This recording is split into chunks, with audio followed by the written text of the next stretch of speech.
In previous episodes, we've talked about pressure testing ideas and we've talked about life stage realities. Now let's talk about something a little deeper. Most people who want to start a business ask the normal questions. What should I start? What industry should I look into? What's trending? And what could make the most money? And those aren't bad questions, but they're not the first question.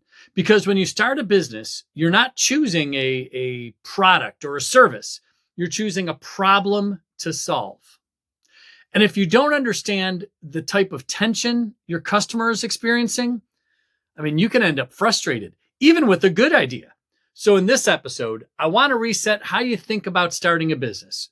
You're not selling a product, you're selling relief. Hi, I'm Matt. I've spent over 25 years building companies as a serial entrepreneur and helping small business owners navigate challenges and avoid costly mistakes. Welcome to the channel. I'm here to answer your questions using real-world, practical experience. Let me know how I can help.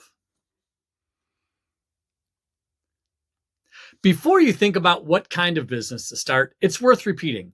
It's not about a product. It's about relief.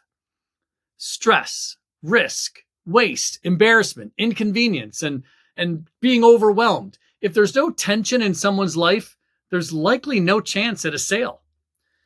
A lot of people start thinking about a new business with ideas like, I want to open a landscaping company, or I want to start a clothing brand, or I want to build an app. And that's product first thinking. It has very little to do with your customer, and they have everything to do with your success.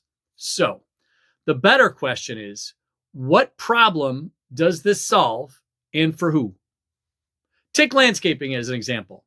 You're selling mowing and weed whacking, but what your customer needs is relief from the embarrassment of a messy yard, or the stress of an HOA complaint, the constant nagging from a spouse, or the time burden on busy professional homeowners.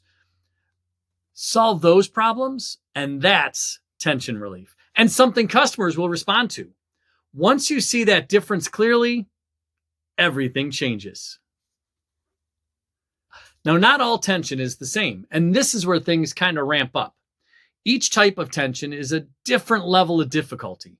Each type requires a different strategy, a different mindset, and a different level of patience.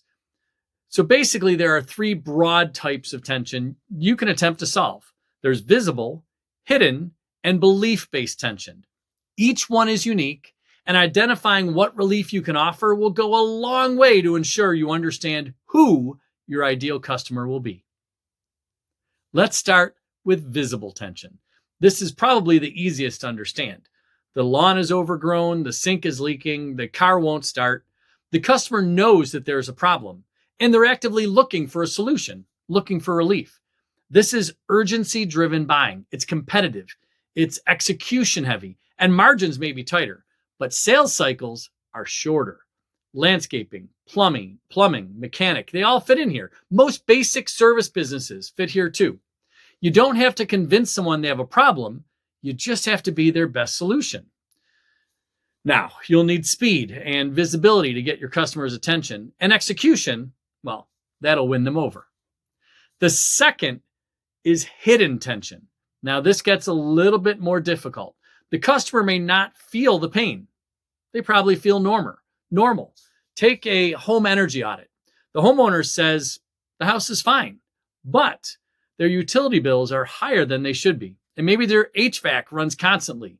The insulation gaps are just leaking money out the roof. Now that's tension. It's just invisible. So you're not selling testing equipment. Instead, you're offering lower monthly bills and smarter home ownership and maybe relief from environmental concerns. This is awareness-driven buying. You have to educate. You have to show them there's money quietly leaking out of your house. Of course, this means it's a longer sales cycle, but that also means there's usually less direct competition and there's a higher requirement for trust. So if your customers have hidden tension, clarity and education are what's needed. The third is belief-based tension. This gets even trickier. It's when the customer believes whatever tension they have is permanent and unavoidable. The one example I like to use is online payments way back in the day in the early 2000s. Business owners used to say no one's ever going to trust putting a credit card online. The tension was real. I mean, people wanted the convenience and they wanted the speed and they wanted easier transactions, but they didn't believe it was safe.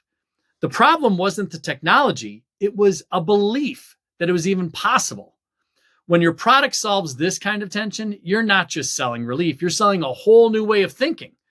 That is going to require capital and patience and repetition and probably a little bit of emotional resilience. There's a massive upside, but there's also significant resistance early. When your product solves belief-based tension, conviction and endurance are needed just to get through to the ideal customer. So why does this matter? The harder the tension is to see, the more effort it takes to sell the relief. And that effort shows up in multiple places: education and sales cycle length and emotional resilience. If you choose hidden or belief-based tension without realizing it, you may think your idea is bad when in reality, you just underestimated the difficulty level. Again, none of these are better or worse. They just demand different strengths, and it helps to know exactly what you're getting into. So now that we know the different types of tension, we won't ask, what business should I start? Instead, let's try and figure out, what kind of tension do I understand deeply? Where do I see friction clearly?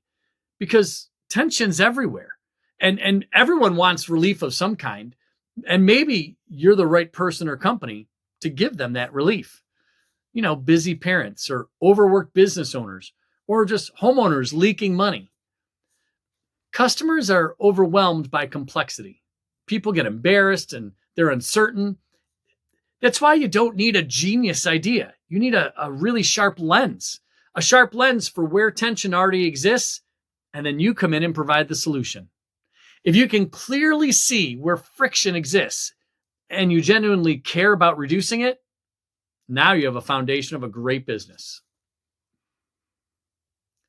Business isn't just about creating something clever.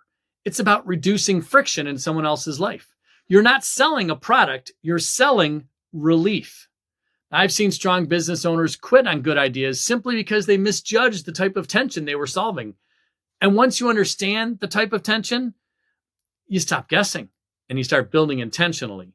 And that clarity alone will save you years. Thanks for watching. I hope it was helpful. If so, like, subscribe, and drop a comment or send me an email. That's where I look for future topics. Now, take a breath. You've got this. All right, what's next?